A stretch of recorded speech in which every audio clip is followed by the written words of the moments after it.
先别笑了，知道吧？还有就是说啥，就是这没事儿，老爸放心吧。这块的一个话，啥事儿没有。就是。作为一个新人主播，我坐这我干巴的，我干啥呀？是不是？我坐这我干巴，你们谁来看我呀？所以说我一刻都不敢停啊！我觉得直播跟创业是一样的，没有捷径，只有俩字儿：坚持。乡亲们啊，感谢你，感谢你，感谢你啊！那个感谢你坚持这么长时间啊！咱来一波乡村振兴梦啊，乡亲们啊，真的，咱扣一波乡村振兴梦。谢老板也就真下了。这不可能能穿进去，这扯犊子！穿袜子，你穿新袜子。你这不可能能穿进去。能。我洗完脚，换上新袜子，才能穿我姑娘起来。你得配点音乐啊！小豆小豆，播放没电的舞。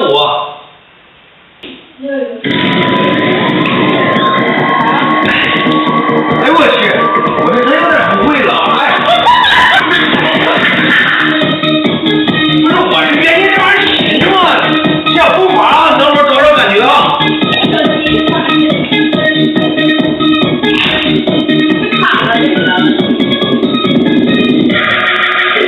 还是年轻约在我已经不是年轻时候的我了啊！这我跟你说，看不开始大万公里啊，那也行啊。你再来一个。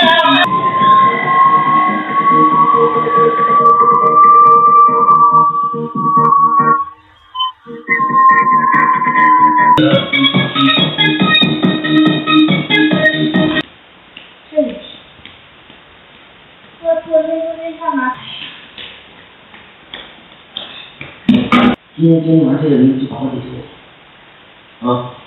哎呀！你咋这么小啊？哎呀！今天晚上去医院就不用你去医院，我这肯定走不了了。你这样你来，我背你，你来，对，快走，快来，走，要不然要夹着你都。那我背着你吧来，我背着来。没事，你慢点啊。对，这脚先对，哎，你就来吧。脱了点，哎，这鞋没有脱啊，鞋拿。完了，BBQ了，完了，我丢！老谢感觉怎么样？哄你一笑就行。